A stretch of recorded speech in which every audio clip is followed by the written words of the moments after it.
룻기 2장 14절부터 16절까지 돌아가면서 한 절씩 읽습니다.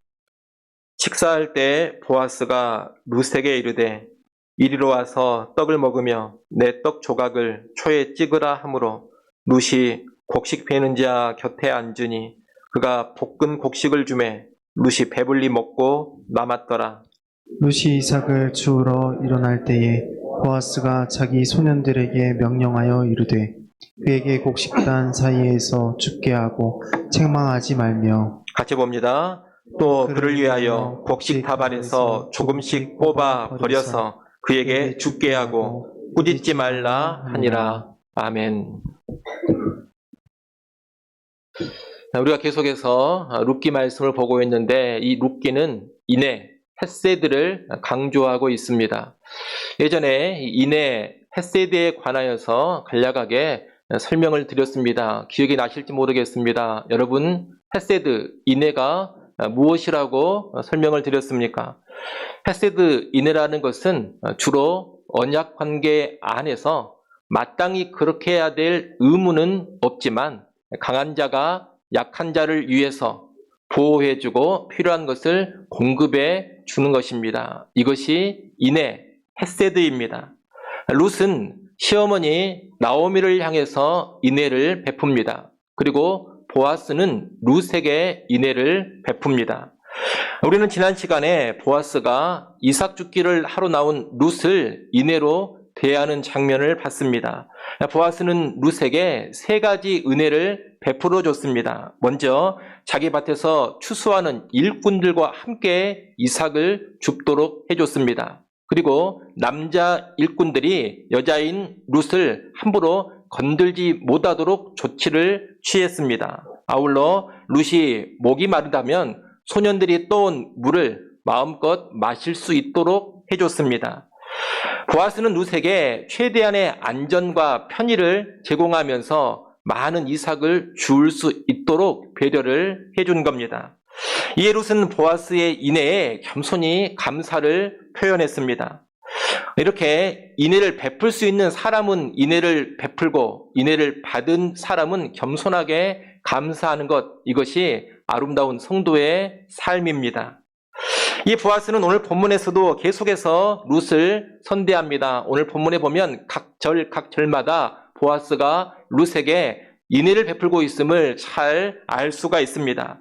먼저 14절 말씀을 보십시오. 여러분 14절 말씀 우리가 읽었습니다만 여러분 다시 한번 읽어보시기 바랍니다. 14절 읽습니다. 식사할 때에 보아스가 룻에게 이르되 이리로 와서 떡을 먹으며 내 떡 조각을 초에 찍으라 하므로 룻이 곡식 빼는 자 곁에 앉으니 그가 볶은 곡식을 주매 룻이 배불리 먹고 남았더라. 아멘. 이제 식사 시간이 된 것 같습니다. 식사 시간이 되면 추수하는 일꾼들은 일을 멈추고 식사를 하러 따로 모입니다. 보아스의 밭에서 추수하던 일꾼들도 식사 자리로 다 모였을 겁니다. 그런데 여러분, 이 식사 시간에 룻의 모습을 한번 생각해 보십시오. 추수하던 일꾼들이 이제 다 밭을 빠져나가서 따로 모이고 있습니다. 그런데 이 룻은 고용된 일꾼이 아닙니다. 그렇기 때문에 식사 자리에 함께할 수가 없습니다. 이제 식사 시간이 되니까 일꾼들은 다 따로 나가가지고 둘러앉아 식사를 할 텐데 룻은 그 자리에 함께할 수가 없는 겁니다. 아마 룻은 이제 밭 한켠에 앉아 있어야 했을 겁니다. 더욱 이 룻은 아주 가난한 여인이기 때문에 따로 식사를 준비해 오지도 않았습니다. 이 식사 시간에 룻은 홀로 떨어져 앉아서 굶어야 하는 겁니다. 여러분, 이런 식사 시간이 이 룻에게 얼마나 불편하고 어색했겠습니까? 예전에 우리나라도 가난했던 시절이 있습니다. 우리 어르신들은 그때의 일을 기억할 겁니다. 예전에는 도시락을 싸가지고 학교를 다니지 않았습니까? 그런데 너무 가난해가지고 도시락을 싸오지 못하는 그런 아이들이 간혹 있었습니다. 근데 그런 아이들은 이 점심시간이 정말로 곤혹스럽습니다. 다른 아이들은 다 옹기종기 모여 앉아가지고 싸가지고 온 도시락을 꺼내서 식사를 합니다. 그런데 도시락을 싸오지 못한 아이는 그 어디에도 끼지를 못합니다. 그래서 속이 안 좋아서 식사를 안 하겠다 이런 핑계를 대기도 하고 또 혼자 운동장에 나가서 우두커니 앉아있기도 하고, 또 어떤 아이는 수돗물을 마시면서 줄인 배를 채우기도 했습니다. 예전에 그런 일들이 많이 있지 않았습니까? 그와 비슷한 상황이 오늘 본문의 룻에게 벌어지는 겁니다. 룻은 이제 홀로 우두커니 앉아서 굶주린 배를 움켜잡고 있어야 합니다. 일꾼들 사이에 끼지를 못합니다. 그런데 이때 보아스가 이 룻을 가만두지 않습니다. 혼자 두지 않고 룻에게 뭐라고 하느냐? 이리로 오라 그럽니다. 이 식사 자리로 와서 우리와 함께 식사를 하자는 겁니다. 여러분, 보아스가 룻에게 이리로 오라 했을 때 이 한마디가 룻에게 얼마나 큰 위로가 됐겠습니까? 일꾼들과 떨어져서 우두커니 혼자 했던 룻에게 이리로 오라, 이 말은 참으로 귀한 인애의 말이 아닐 수가 없는 겁니다. 이 보아스의 초청으로 인해서 룻은 식사 자리에 와서 함께 식사를 하게 됩니다. 보아스는 룻에게 떡을 줘 초에 찍어 먹으라 하고 볶은 곡식도 줍니다. 떡이라고 번역이 되어 있는데 정확하게 말하면 빵입니다. 빵을 신초에 찍어서 볶은 곡식과 함께 먹는 것은 당시 유대인들의 일반적인 식사입니다. 보아스는 룻을 식사 자리로 불러서 일꾼들과 동등하게 식사할 수 있도록 선대를 해준 겁니다. 이 보아스의 선대로 인해서 룻은 곡식 빼는 자들 곁에 앉아서 음식을 배불리 먹습니다. 아마 룻은 베들레헴에 와서 처음으로 이렇게 배불리 먹게 되었을 겁니다. 베들레헴에 왔지만 가난한 과부이지 않습니까? 과부인 시어머니, 과부인 자신, 이렇게 과부 두 여인이 아무런 먹을 것이 없어서 굶주리는 그런 상태였습니다. 그래서 이삭도 주우려고 나온 것 아닙니까? 그런 룻이 지금 처음으로 배불리 베들레헴에 와서 먹게 된 겁니다. 14절 맨 끝에 보면 보아스가 이 룻에게 준 음식은 배불리 먹고 남을 정도였다고 합니다.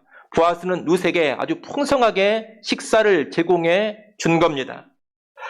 여러분, 이 14절에서 보아스가 룻에게 베푼 인애를 한마디로 말한다면 식탁으로 초대해 주는 인애입니다. 보아스의 식탁이 바로 인애의 식탁이었던 겁니다. 우리는 이 보아스의 식탁에서 아름다운 식탁 공동체를 보게 됩니다. 여러분, 보아스의 식사 자리를 한번 떠올려 보십시오. 이 식사 자리에는 주인인 보아스와 추수하는 일꾼들이 함께하고 있습니다. 추수하는 남자 일꾼들과 여자 일꾼들도 함께하고 있습니다. 또 일꾼도 아닌 이삭을 줍는 가난한 여인이 밭의 주인과 함께하고 있습니다. 무엇보다도 이방인인 모압 여자 룻이 유대인들의 식탁에 지금 함께 참여하고 있습니다. 주인 보아스의 인애 가운데 주인과 일꾼, 남자와 여자, 부자와 가난한 자, 이방인과 유대인이 함께 어우러져서 식사를 하고 있는 겁니다. 이것이 보아스의 식탁 공동체입니다. 그런데 여러분, 이러한 인애의 식탁 공동체가 바로 신약의 교회입니다. 교회가 바로 이와 같은 인애의 식탁 공동체다, 이 말입니다. 교회가 인애의 식탁 공동체라는 것을 가장 잘 보여주는 것이 성찬식입니다. 이 성찬이라는 것은 많은 의미를 담고 있는 예식인데 인애의 식탁이라는 의미도 이 성찬이 가지고 있습니다. 잘 아시는 것처럼 성찬은 예수 그리스도의 살과 피를 먹고 마시는 예식입니다. 예수님은 공생의 사역을 하실 때에도 세리와 죄인들과 즐겨 식사를 하셨습니다. 세리와 죄인, 자격 없는 자들인데 이 자격 없는 자들을 자신의 식탁으로 부르사 함께 하시며 식사를 하셨던 겁니다. 그 예수님께서 자격 없는 우리, 죄인인 우리도 당신의 식탁으로 부르십니다. 그 식탁에 함께할 수 없는 우리를 인애로 부르셔서 자신의 살과 자신의 피를 영원한 양식으로 우리에게 주시는 겁니다. 여러분, 보아스는 자신의 식탁에서 떡과 볶은 곡식을 줬지만 예수님은 자신의 식탁에서 자기의 살과 피를 주십니다. 오늘 본문에서 보아스가 룻에게 베푼 인애도 참 큰 인애이지만 예수님께서 우리에게 베푸신 인애에 비할 바는 아닙니다. 왜 그렇습니까? 예수님의 인애는 그저 떡이나 볶은 곡식을 주는 그 정도의 인애가 아니기 때문입니다. 자신의 살과 피를 영원한 양식으로 주시는 인애가 바로 예수님의 인애입니다. 그런 얼마나 크고 놀라운 인애입니까? 바로 이 예수님의 인애를 누리는 사람들의 공동체가 교회입니다.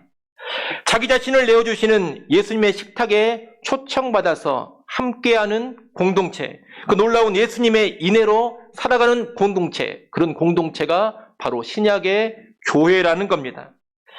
그러니 교회는 무엇보다도 예수님의 이 인애에 겸손히 감사하는 공동체가 되어야 할 것입니다.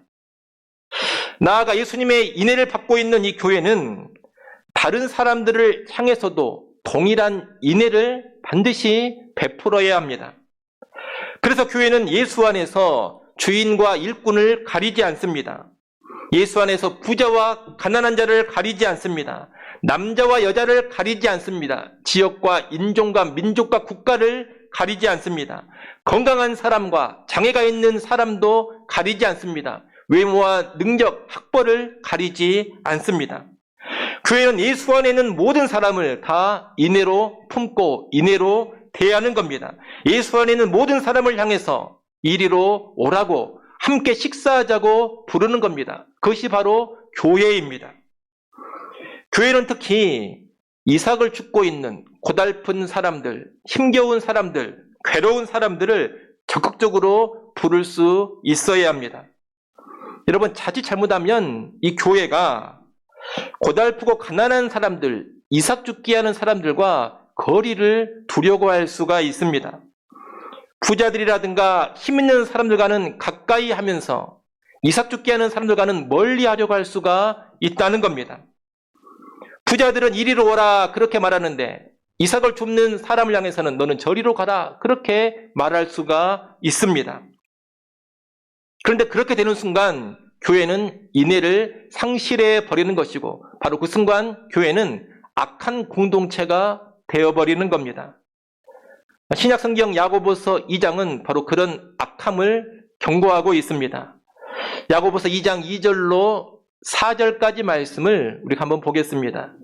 야고보서 2장 2절부터 4절까지 말씀 여러분 화면을 보시고 읽어보시기 바랍니다. 읽습니다. 만일 너희 회당에 금 가락지를 끼고 아름다운 옷을 입은 사람이 들어오고 또 남루한 옷을 입은 가난한 사람이 들어올 때에 너희가 아름다운 옷을 입은 자를 눈여겨보고 말하되 여기 좋은 자리에 앉으소서 하고 또 가난한 자에게 말하되 너는 거기서 있으니 내 발등상 아래에 앉으라 하면 너희끼리 서로 차별하며 악한 생각으로 판단하는 자가 되는 것이 아니냐. 여러분, 이 말씀을 보면 초대 교회 때부터 이미 교회가 부자들은 주목하면서 특별하게 대우해주고 가난한 사람들은 무시하고 외면하는 일이 있었음을 알 수가 있습니다. 부자가 오면 좋은 자리로 안내하면서 여기 앉으십시오 그럽니다. 이리로 오라 그럽니다. 그런데 가난한 사람이 오면 오든지 말든지 신경도 안 쓰는 겁니다. 너는 저리가 있으라는 겁니다. 야고보서는 그런 행태를 교회가 보인다면 사람을 차별하는 악한 죄를 짓는 것이라고 합니다. 그런 식으로 사람을 대하면 악한 교회가 되어서 하나님의 심판을 받게 된다는 겁니다. 그러니 오늘 우리는 결코 이런 악함에 빠져들지 않아야 하겠습니다. 여러분, 교회는 이리로 오라 이 말만 잘해도 좋은 교회가 됩니다. 여러분, 우리 그리스도인들은 이리로 오라 이 말만 잘해도 좋은 그리스도인이 되는 겁니다. 저는 교회가 참 많은데 여러 교회들을 보면 분위기라는 것이 있습니다. 이리로 오라 이런 분위기가 가득한 교회가 있고 반대로 저리 가라 이런 분위기가 가득한 교회가 있습니다. 하다못해 새신자가 오거나 예배를 마치고 식사하는 시간만 보더라도 이 교회가 이리로 오라 이런 분위기가 가득한 교회인지 아니면 저리로 가라 이런 분위기가 가득한 교회인지가 드러납니다. 인내의 교회는 이리로 오라는 분위기가 강합니다. 그런 분위기가 충만합니다. 교회에 새로운 사람이 오면 그가 누가 됐든지 간에 이리로 오라 하면서 환영해 줍니다. 식사하는 시간에도 누군가 혼자 있고 따로 있는 사람이 있으면 그 사람이 가서 이리로 와서 같이 식사합시다 이렇게 권합니다. 차를 마시고 교제할 때도 끼리끼리 있지 않습니다. 적극적으로 다른 사람을 향해서 이리로 오라고 합니다.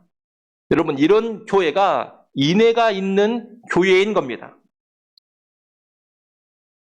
사실 진정한 이제 인애로 나아가려면 그저 새가족을 환영하거나 또 식사 시간에 누군가를 함께 부르거나 또는 교제하는 자리에 누군가를 초청하는 이 정도를 넘어서야 합니다. 진정한 인애의 교회가 되려면 이삭 죽기 하는 신자들에게 깊은 관심을 가져야 합니다. 이삭 죽기 하는 힘들고 괴롭고 어려운 신자가 있다면 그를 향해서 더더욱 이리로 오라고 말을 해야 진정한 인애의 교회, 인애의 공동체가 되는 겁니다. 여러분 주변에 곤고하게 살아가는 동료 그리스도인이 있지는 않습니까? 여러분 곁에 삶이 고달픈 동료 그리스도인이 있지는 않습니까? 힘겨운 중에도 믿음으로 살고자 애쓰는 그런 신자들이 있지는 않습니까? 여러분, 그를 향해서 이리로 와서 떡을 먹으라고 초청할 줄 알아야 합니다. 그에게 볶은 곡식을 줄 수 있어야 합니다. 그가 배불리 먹게 해야 합니다. 보아스처럼 인애를 베풀어야 한다는 겁니다. 물론 많은 경우에 그런 인애가 그 힘든 사람의 필요를 근본적으로 해결해 주지는 못합니다. 사실 모든 문제의 근본적인 해결은 누가 하시는 일이냐? 하나님께서 하시는 일입니다. 가난과 질병에서 근본적으로 벗어나는 일, 파탄난 관계나 정신을 근본적으로 치유하는 일, 혼란과 시련에서 완전히 벗어나게 하는 일은 본질상 우리가 해줄 수는 없습니다. 그것은 누가 해주셔야 되느냐? 하나님께서 해주셔야 됩니다. 하지만 근본적인 해결, 완전한 해법을 주지 못한다고 해서 가만히 있을 것은 아니라는 겁니다. 우리는 우리가 할 수 있는 인애를 베풀어야 합니다. 이삭 죽게 하는 사람의 눈앞에 당면한 필요라도 채워줄 줄 알아야 합니다. 근본적인 가난의 문제는 해결해 주지 못한다 하더라도 지금 밥 한 끼는 그 사람에게 배불리 먹여줘야 하는 겁니다. 근본적인 질병의 문제는 해결해 주지 못한다 하더라도 지금 위로의 말 한마디를 하고 한 번의 약값이라도 줄 줄은 알아야 합니다. 근본적인 고통의 문제는 해결해 주지 못한다 하더라도 집으로 초대해서 따뜻한 식사 한 끼를 나누며 위로해 줄 줄을 알아야 합니다. 그것이 바로 인애의 공동체인 교회가 서로를 향해 보여줘야 될 모습입니다. 그런 인애 가운데서 하나님께서 일해 가실 것을 일해 가시고 하나님께서 해결해 주실 것을 해결해 주시는 겁니다. 그런 여러분, 오늘 여러분 주변에 인애를 베푸시기를 바랍니다. 주변을 대충 보지 마시고 세심하게 살펴보십시오. 루카 같은 그런 사람이 주변에 있지는 않는지, 홀로 소외된 사람이 있지는 않는지, 고달픈 가운데 괴로워하는 사람이 있지는 않는지, 이삭을 주어야지만 살 수 있는 그런 사람이 있지는 않는지 여러분 대충 둘러보면 보이지 않습니다. 세심히 살필 때 우리 눈에 그런 사람이 보이는 겁니다. 세심히 살펴서 그런 사람이 있다면 꼭 그에게 인애를 베푸는 그런 공동체, 그런 성도들 될 수 있기를 바랍니다. 14절을 지나서 15절로 가면 식사를 마친 룻은 이제 식사를 마치고 이삭을 주우려고 일어납니다. 15절 상반절을 한번 보십시오. 룻이 이삭을 주우러 일어날 때 이렇게 되어 있습니다. 여기서 우리는 이 룻의 태도를 또 주목해 봐야 합니다. 룻이 식사를 마치고서 다시 이삭을 주우려고 일어서는 모습은 자신의 처지에서 해야 할 일을 꾸준히 하고 있는 모습입니다. 여러분, 지금 룻은 보아스에게 큰 은혜를 받았습니다. 밭주인 보아스가 예기치 않는 인애를 아주 크게 베풀어 줬습니다. 자격은 없었지만 식탁에 초대받아서 함께하며 아주 배불리 먹었습니다. 하지만 룻은 이 보아스의 친절에 필요 이상으로 고무되지 않습니다. 이 보아스가 또 다른 호의를 나에게 베풀어 주지 않을까 그런 불필요한 기대도 갖지 않습니다. 계속 보아스에게 기대려고 하고 계속 보아스에게 손을 벌리려고 하지 않습니다. 야, 오늘은 이렇게 배불리 먹었고 이삭도 오전에 주워놓은 것이 있으니 이제 그만하고 집에 돌아가야 되겠다. 여러분, 이러지도 않습니다. 룻은 전혀 그런 생각들을 하고 있지 않다는 겁니다. 오히려 식사를 마치고 묵묵히 자기 할 일을 계속하려고 일어서 나갑니다. 룻은 이삭을 열심히 주어야 하는 자신의 처지를 망각하지 않고 있는 겁니다. 그래서 이삭 줍는 일을 계속하려고 일어서는 겁니다. 가끔 그런 사람들이 있습니다. 누군가에게서 은혜를 받고 도움을 받으면 그 도움에 혹해가지고 자기의 처지를 망각해 버립니다. 도와준 사람이 계속해서 뭔가 더 도와주기를 기대합니다. 계속해서 손 벌릴 생각만을 합니다. 도움을 받으면 이제 하던 일도 그만 멈춰버리려고 합니다. 그런데 여러분, 그렇게 나가면 거지가 되는 겁니다. 그런 식으로 나가면 삶이 몰락해 버립니다. 우리가 분명히 알아야 합니다. 도움 받은 것은 도움 받은 것이고 그와 별개로 나는 내 형편, 내 상황에서 해야 될 일을 성실하게 해야 합니다. 해야 할 일을 꾸준히 해야 합니다. 그것이 건강한 신자의 태도입니다. 본문의 룻은 바로 그런 태도를 지니고 있는 겁니다. 여러분, 그렇게 지속적인 성실함이 있을 때 그런 사람에게 또다시 인애가 주어지는 겁니다. 실제로 보아스는 식사를 마치고 다시 이삭을 주우러 나가는 룻을 보면서 계속해서 인애를 베풀어 줍니다. 본문 15절 16절에 보면 보아스는 자신의 일꾼들에게 세 가지 지침을 또 주고 있습니다. 첫째, 룻이 곡식단 사이에서 줍게 하고 책망하지 말라 그럽니다.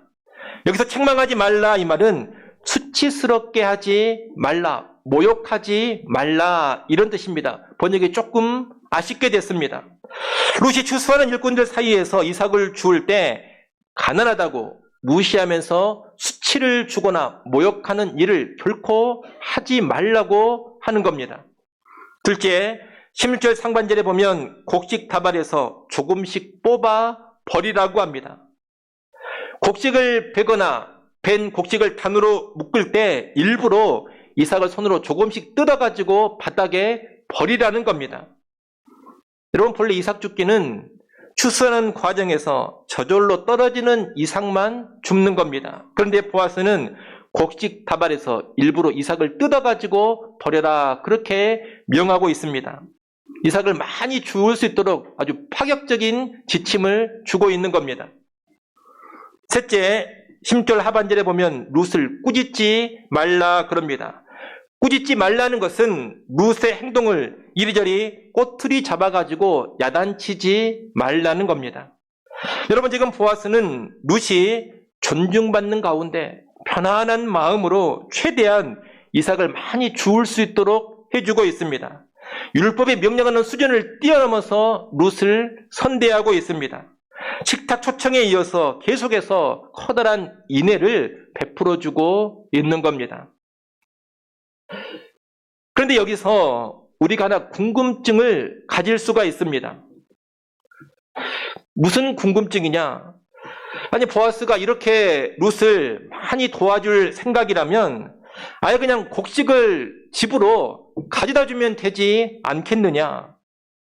굳이 이삭을 죽게 하면서 이리저리 신경을 써줄까? 이런 궁금증입니다. 여러분, 그렇지 않습니까? 이렇게 파격적으로 도와줄 요량이라면 아예 그냥 룻의 집으로 곡식 몇 가마니 가져다 주는 것이 훨씬 수월하지 않습니까? 룻에게, 룻아, 너 그냥 집으로 가거라. 내가 일꾼들 시켜가지고 곡식 한 10가마니 너희 집에 가져다 줄 테니 그 양식으로 시어머니와 먹고 살아라. 그렇게 할 수도 있지 않습니까? 그런데 보아스가 그렇게 하지를 않습니다. 룻이 계속해서 이삭 죽기를 하는 와중에 도움을 주고 있습니다. 여러분, 보아스가 왜 이렇게 합니까? 그것은 보아스가 율법의 정신을 아주 잘 알았기 때문입니다. 율법은 가난한 사람들이 이삭 죽기를 해서 양식을 마련할 수 있도록 명령을 하고 있습니다. 그런데 그냥 양식을 줘라 이렇게 명할 수도 있는데 왜 율법은 이삭 죽기의 방식으로 양식이 공급되도록 하고 있을까요? 다른 이유가 아닙니다. 노동을 통해서 먹을 것을 얻도록 하기 위함입니다. 필요한 양식을 거저 줄 수도 있습니다. 그러나 그러기보다는 이삭을 줍는 노동이라도 해서 양식을 얻게 만드는 겁니다. 이것은 노동을 소중하게 여기는 성경의 정신, 노동을 귀하게 보시는 하나님의 뜻을 알려주는 겁니다. 신약성경 데살로니가후서 3장 10절에 보면 여러분도 잘 아시는 유명한 말씀이 있습니다. 일하기 싫어하거든 먹지도 말게 하라. 일하기를 싫어하면서 아무 일도 하지 않고 남의 도움만 받으려고 하는 것은 도둑놈 심보입니다. 여러분, 우리가 형편이 힘들고 어려우면 도움을 받을 수 있습니다. 하지만 도움을 받아야 하는 상황이라 하더라도 그 상황에서 할 수 있는 일을 해야 합니다. 죄가 아니라면 할 수 있는 노동은 무엇이라도 해야 하는 겁니다. 이삭 죽기라도 해야 합니다. 그것이 바로 성경의 정신, 율법의 정신입니다. 일할 수 있는데도 아무 일도 하지 않고 도움만 받으려고 한다면 그것은 악한 마음입니다. 여러분, 인애를 베풀지 않는 것도 악한 마음이지만 일할 수 있는데도 아무 일도 하지 않고 인애만 받으려고 하는 것도 악한 마음입니다. 그런 마음은 그 당사자의 삶을 무너뜨려 버립니다. 일하지 않는데도 자꾸 다른 사람이 돈과 양식으로 도와주면 그 사람의 게으름과 의존 욕구만을 증대시킵니다. 이런 사람은 자립의 욕구가 약해지고 끝없는 가난 속에 빠져서 헤어나오지를 못합니다. 그런 인애는 그 사람에게 진정한 도움이 안 되는 겁니다. 또한 일하지 않고 도움만 계속해서 받으려는 그런 사람들이 많아지면 사회의 건강성도 훼손됩니다. 여러분, 생각해 보십시오. 일도 안 하는데 계속해서 도와주고 공급해 준다면 그 누가 일하고 싶겠습니까? 일하는 것이 더 손해다, 일하면 억울하다, 이런 분위기가 확산되지 않겠습니까? 사람들이 다들 가능하면 일하지 않고 도움만 받으려고 할 겁니다. 그렇게 되면 사회의 도덕적인 해이가 심각해지고 사회가 병들고 결국 무너지게 되는 겁니다. 결국 일하지 않는데도 도움만 받게 하면 도움을 받는 그 사람의 삶도 무너져 버리고 사회 공동체도 무너져 버리는 겁니다. 그래서 성경은 노동의 가치를 귀히 보고 가난한 사람도 노동하는 가운데 도움을 받게 하는 겁니다. 도움을 받더라도 기본적인 노동을 해야 먹고 살 수 있도록 해놓은 겁니다. 물론 우리가 사람의 형편과 상황을 칼로 무자르듯이 명확하게 파악할 수는 없습니다.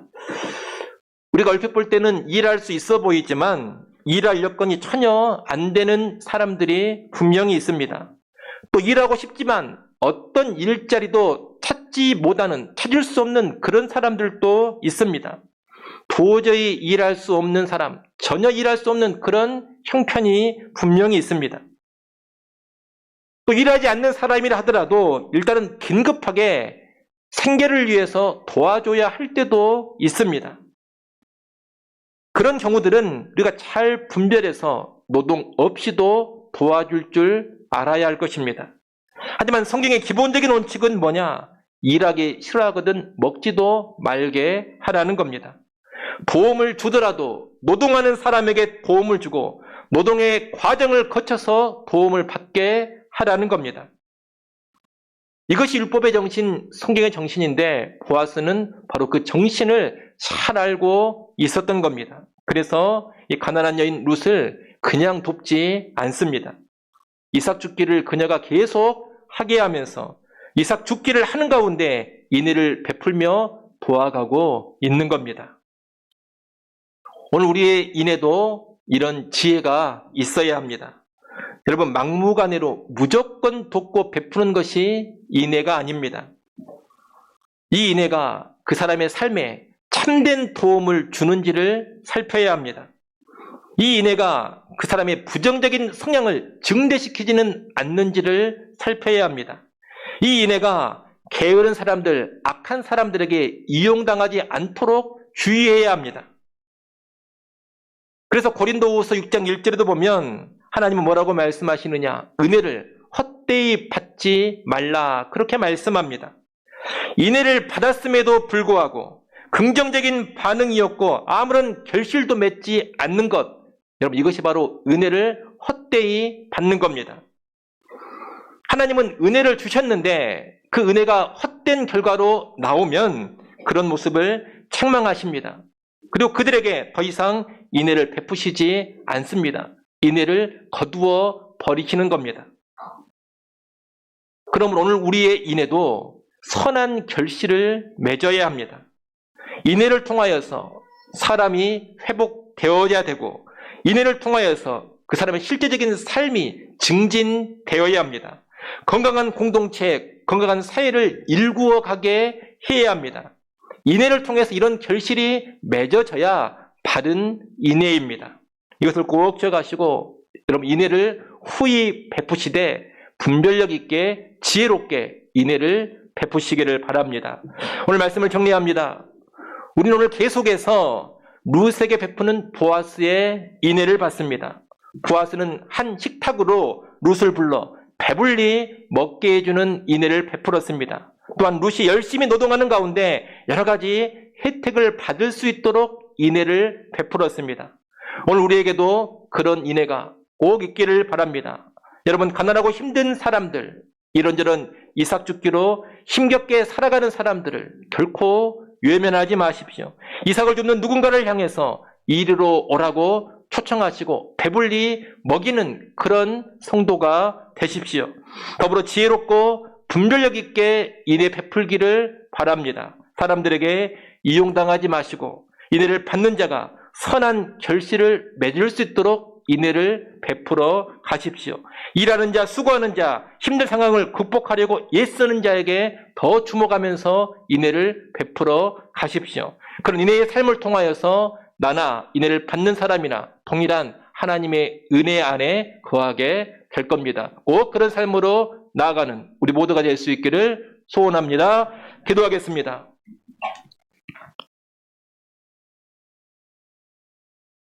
하나님 아버지, 우리에게 구원의 인애를 베푸심을 감사합니다. 예수 그리스도를 통한 놀라운 인애를 우리가 받았으니 이제 우리가 인애의 사람이 되게 하시고 우리 교회가 인애의 공동체가 되게 하여 주시옵소서. 우리 주변에 이삭 죽기 하는 사람들을 외면하지 않게 하시고 그들을 잘 돕고 섬기기를 원합니다. 그들을 향해 이리로 오라고 초청하며 필요를 채워가게 하여 주시옵소서. 더불어 지혜롭게 인애 베풀기를 원합니다. 게으르고 악한 사람들에게 우리의 인애가 이용당하지 않게 하여 주시옵소서. 분별력 있게 인애를 베풀어서 우리의 인애가 선한 결실 맺게 하여 주옵소서. 예수님의 이름으로 기도드리옵나이다. 아멘.